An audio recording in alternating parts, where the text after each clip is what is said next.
just over a week's time, the people of Greater Manchester will get the chance to vote for their mayor. Andy Burnham will be standing for a second term, and up against him will be 7 other candidates. About Manchester has spoken to them, and the interviews will be featured across this week on our podcast series. Today we talked to Laura Evans, who is the Conservative candidate. The Conservatives came second in the last elections 4 years ago, and the party will be hoping to build on Boris Johnson's success in parts of the north of England in the 2019 elections.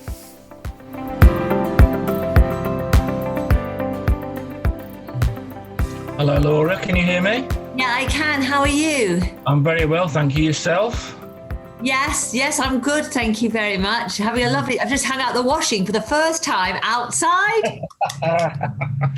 This is the joy of being a woman in politics, let me tell you. Small pleasures. No, I think we're all enjoying the lovely unseasonal Manchester weather, aren't we, Laura? Yeah, it's really fantastic. And just, especially since we've got to get so much, because of the Duke dying, obviously that meant that we couldn't go out and campaign during that time. None of us did, which is great. I absolutely get that. Mm-hmm. But it then pushed the pressure on to when we could go out. And so the weather being like this is so much more palatable than going out in the rain, isn't it? Yeah. What's it been like campaigning in this during the pandemic? In fairness, I didn't really know about knocking on doors. And one of my older colleagues in Trafford actually had said, I've been out knocking on doors and people are really welcoming to see you. Right. And I went, are they? And I said, are they not worried about us, having COVID, giving them COVID and all this sort of stuff? He said, no, honestly, Laura, you ought to go out there and give it a try.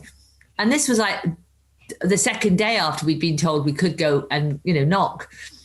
And I was really, really dubious, but I thought, you know what, just go with this, give it a go. And then if people say no, then after about 10 houses, you'll think, you know what, I can't do it because actually I don't want to upset people. Mm-hmm. Anyway, not one person has said to me, don't knock on my door. Well, other than don't knock on my door because you're a Tory, love. But apart from that, apart from the obvious abuse of being a Tory, it's been really good. And I've had absolutely no hassle with it. So it's been great. Good. No, that's good. I think it's a strange election, isn't it? This and the council elections. And I suppose the same for Scotland and Wales, isn't it, really? It's not really right. Not really right, but it's not, you can't campaign in a normal way, can you? No, well, you can't have large groups. So if people suddenly come over to you and you're out, which they do, they make your group too big. So I end up saying to people, go away, keep away, because you've only got to get one shot and then it's all over social media. But if a group of 3 people come up and you're already out, then you are in a bit of a sticky wicket with being not offensive, but just say, look, I will talk to you. Could we just perhaps go over there in a group of just me and you, 2 or 3, but please don't stand with me here because actually it's going to be far too big and people could say and do anything on that basis. And we should set the rules, shouldn't we? I should be seen to be exemplary in my rules. Absolutely, yeah, absolutely. Okay, can we, I've got some general sort of questions. I'm going to try and do the same sort of questions to the candidates, to each candidate, so you can, but obviously there's going to be variations because you've made certain points and I'll make sure that we bring those up. But can I start, Laura, with, we're coming out of basically 12 months of lockdown. What do you see as the biggest challenges for Greater Manchester coming out of the pandemic, and what would you particularly like the region to be doing? So it's twofold, really. Let's take one of my biggest challenges is policing. It's in an absolute critical mess. People are frightened to go on the streets. I hear this time and time again, 80,000 unrecorded crimes. Actually, it's much more than that because we had more figures out, but let's just call it, 80,000 crimes, 1 in 4 serious crimes, and a damning HMI report for 4 years indicating there was problems. And our mayor, who is in charge of that, should be showing the leadership, should put it right, has suddenly decided that obviously to throw Ian Hopkins, the chief constable, under the bus, having reinstated him only a year ago as being such a great character that he was going to keep him on, and now saying, oh, it wasn't really clear to me how bad it was, and Ian Hopkins must go. Now, so he's gone. We've got an interim one and we've got one coming, and all of these are on different salaries, which, you know, is coming out of our taxpayers' money. I think they're about 200 grand a salary. I think we should look into that one. But more than that, 1 in 4 of these crimes are serious crimes. This is really violent crimes, you know. And so at the end of the day, if we hope to be able to have confidence for people to be able to go to work, go to prayer, go down the streets, we must be able to see that the streets are safe, feel that comfort factor. We are the only police force in the country in this position. Andy Burnham will happily tell you it's austerity and cuts. It's not. Not once is that mentioned in those reports as being the problem. It's a leadership problem. So that's point one. And then in order to be able to really push the point about Greater Manchester, I see nothing of upselling Greater Manchester. The job now is to work with the government, to work with all of the businesses we have in Greater Manchester, and to really look closely at how we get that investment and those jobs created. And I don't see that happening in anything that's being offered from the mayor with his nonsensical buses. We're going back to the 1970s. Right. These are going to cost 134 million pounds. Can we, I'm going to bring the buses up in a bit. Can we just be general? Yeah. Come back to the thing. So my point with that is that now is the time to sell Greater Manchester, and we need to put it on a global footing. So we need safe streets to do that, because businesses will not come somewhere where they think that they're not going to get, you know, safely to and from work, or they're going to be broken into all the time. So that's point one. And then we need to make sure that they do feel safe. We get those businesses here and reach out to the big companies all around, both in the UK, with the green deals that's on offer, the green revolution. I want to be at the front of that, banging the drum. I want to say to the government, we are here, we're open for business. Let's look at our areas, places like Lee and Wigan and Tameside and Rochdale. All these areas have marvellous workforces and perhaps not enough work of the right type of work, quality, good jobs that they can go to locally is what we need to deliver here. And our high streets are, well, I hate to say that they're actually demolished, but they are in a pretty sad state because a lot of them have closed their shops. And how do we reignite those? And the way we do that is by readdressing the situation with housing, and we put retail, leisure and homes in our towns and city centres. We put more parks in and we put more trees in. And so it's a whole package, but basically, once we've got it safe, we make sure that we just get out there and champion the area. And that would be my job, an ambassador, to make sure we get the jobs. Okay. Do you feel that the current administration concentrates too much on the city centre? Absolutely. I mean, the fact is, at the end of the day, we've got a city centre mayor who only focuses either on being on the telly, grandstanding, arguing, or delivering for the city centre. But you know, we reach all the way up to Delft. We have a huge 493 square miles. And I think each and every area would really like to see their mayor working for them. All of them, all the towns, the villages, the roads, every part of it, and championing those areas. And I would absolutely want to do that and get the jobs there. They don't want to go and transport into Manchester city centre. We need to be able to get the jobs where they live. Are you critical of the current devolution settlement? Do you think that that's hindered or helped the process? Well, I think devolution was probably not the best idea, if you want to know the truth, in the way it's been delivered at this moment in time, because it's a Labour stronghold for Greater Manchester. It hasn't been able to work non-politically at all. All we've had is a mayor who's quite clearly looking to get back onto the national stage and be the leader of the Labour Party. And he's used it as a platform to do just that. That was not what it was intended for. It was intended for somebody to be able to work with the government of any colour and to be able to devolve and work to administer all the projects that were needed locally for the people of Greater Manchester. And we haven't seen that happen. Okay, so what sort of setup would you like to see then to make that happen if you became mayor? What would you change in the way that it's run at the moment? Well, for starters, I would work with the government and start going on the platform and arguing with them. The second point about it is we have no scrutiny within the GMCA. We have no scrutiny of what's going on. I think that I don't know exactly the figures, so I don't want to say it, but I think it's about 12 hours a year on some of the scrutiny panels. They are painfully, woefully bad. That's probably what's happened as well with our policing. No recourse, no redress. It's Labour councils on Labour councils marking Labour's homework. I mean, wouldn't we all like to do our GCSEs in that fashion, quite frankly? It's a joke. But so how do you get around that? Because obviously, the Greater Manchester has been a Labour stronghold for a long time. Okay, there was signs at the last election in 2019 that certain areas, the fact that Lee and Bolton returned Tory MPs and Trafford has altered between the two, and there's the but what given that a lot of people in Greater Manchester do just vote for Labour without really thinking about it. How do you get around that, and how do you bring the scrutiny in? Well, firstly, there are two different topics there, aren't they? So Hayward and Middleton, for example, went blue. Yeah. Lee, as you rightly say, 2 MPs in Bury. We have 9 in our stronghold now of Greater Manchester, which is brilliant. We've definitely got a much bluer vision, and they want to work with the government and do the levelling up. Let's be honest, people have had years of Labour, and where's it got them? We've got really, really poor transport. We've got jobs in the city centre, but not really anywhere else. People have been left behind. Their votes have been wasted, as far as I'm concerned, continually voting for Labour. And I think, therefore, that change will happen if we can get rid of the blockage, which is Andy Burnham. Then watch what can happen when we have a Conservative who'll work with the government, but work with every party as well.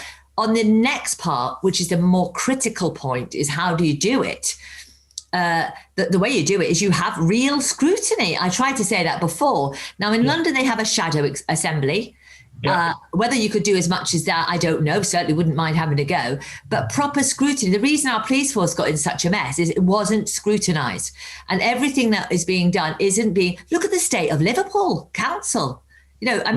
What is going on? And we need scrutiny. And if you're not going to... And I would say to anybody, come in and have a watch. But I won't make it so complicated. And so it's like a self-serving body. And that's got to stop. We've got to get away to the real details. I'm a businesswoman. Make it so that you can see my accounts clearly. Hold me to account. And all this waffle, and people just lose interest and they don't understand half of it, quite frankly. Okay. Can we move to some specifics now, Laura? And I'm going to go to transport now. I know we did start to talk about it. You've described Andy Burnham's plans as a congestion charge. He's saying that it's not a congestion charge. Just get your point. Can you just make the point of what you're trying to say about around? So I've called it actually a congestion tax. The reason for that is that if you drive a vehicle in Greater Manchester, say, for example, a white van driver, then obviously at the end of the day, every time he goes off his drive to work, he will be hit with a £10 charge anywhere in Greater Manchester. It's 493 square miles of the region of Greater Manchester. And we're talking about every day, all day, on every single road. Mm-hmm. The problem with this is, if you look at Birmingham, their congestion area is 5 square miles. Now, Andy Burnham keeps telling me it was a government that made you do it. It was a government that said it. No. There's 2 points about that. One is, and it's clearly stated in the documentation, you don't have to charge. And the second point is the size of it, which is eye-watering, was his and his alone to choose. And now he's trying to distance himself from this. But the fact is, it is the largest charge. And I actually believe it is the largest charge in the world, because I cannot for the life of me find another one. I will be going to the Guinness Book of Records and asking them if there is one. It's a joke. And people can't afford to pay it, because that's about £3,000 a year. We've got 75,000 vehicles, vans that will be affected by this. And all of those people will need to either upgrade, get a new one, or go for some sort of scrappage scheme. But why did he not implement early doors, electric charging points? in every area of Greater Manchester. We have painfully few. Why did he not have green bus corridors? Why did he not make sure that we had every single council in Greater Manchester leading from the front with clean, green vehicles? I'm sure if we had done half of that in the last 4 years, we wouldn't be in the mess we're in with this. And the size of it and the pricing of it is Andy Burnham's and Andy Burnham's alone. Okay, so what would you propose then to get the polluting vehicles off the streets and get the congestion down? What would you bring in if you became mayor? So I'd do a bus corridors. I'd make sure all the buses in the city centres were green and clean buses. I'd make sure we had electric charging points, plentiful. I think we're doing 6 million on electric charging points for the whole of Greater Manchester, but we're doing about 180 million on cycling plans.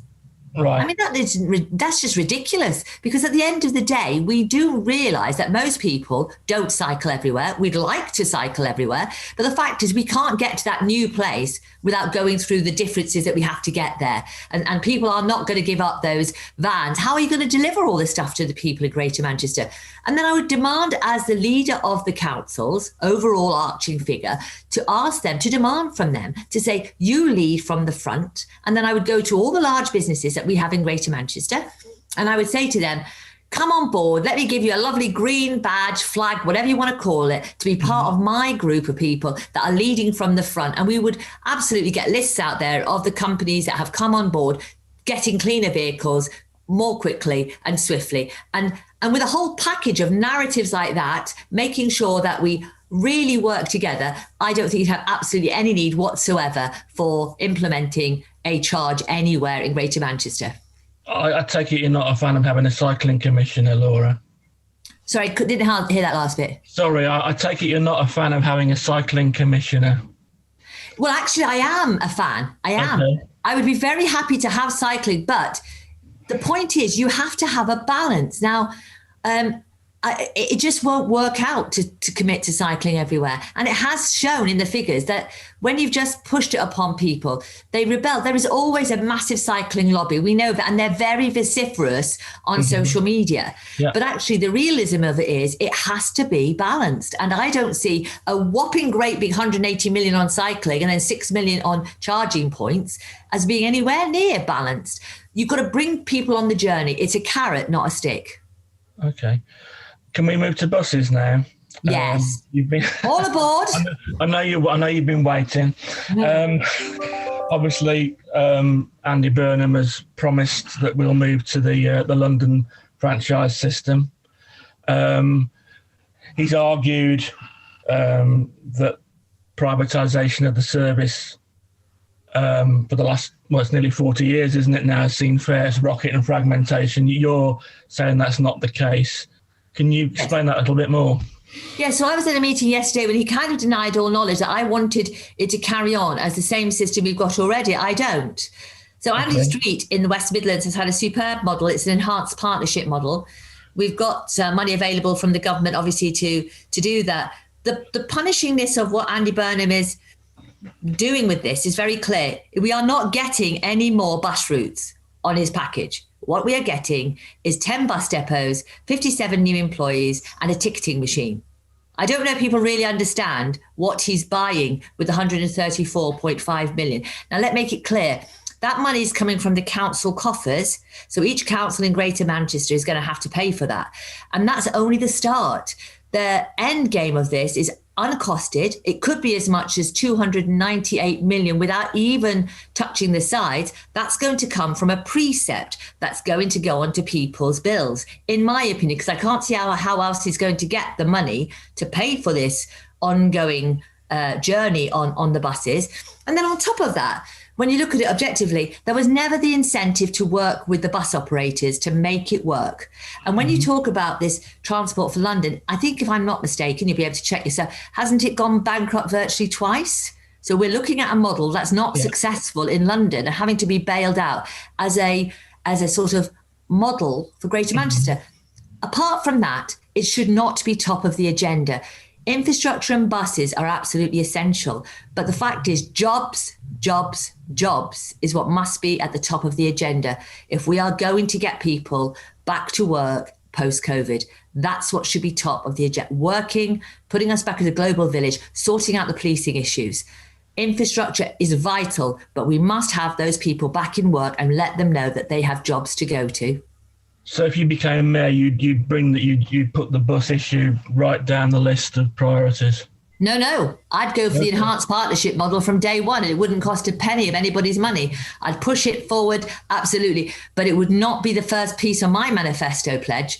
Jobs, making sure we get people back into work and safe streets are top of my agenda. And of course, I will not be building on the green belt. So I will be producing. I was going to come to that, Laura, and I saw pictures of you at the just outside Hyde, where there's a big development planned on green belt. I think they're calling it a garden village, are they, or something like that?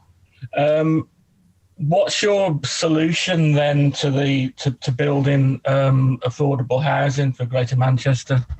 So the solution has to be it's very dynamic. It's quite out of the box, but it's something that should have stopped and been done, I think, when the GMSF fell in Stockport.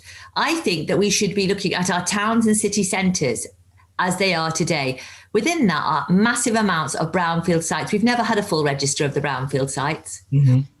So we take those brownfield sites, old shops, old factories, derelict, empty units, and we make sure they work again and we put them to good use. And in the planning policy, it clearly says that the Greenbelt is supposed to be sacrosanct and that we must look to regenerate those areas. So why would we not go back in, regenerate our towns and city centres, make sure that we have affordable and social housing, green trees planted, parks put back in, and revitalise those areas. We're seeing it with Mayfield, actually. They're doing one just outside by Piccadilly Station. They are, new parks going in, that's government money.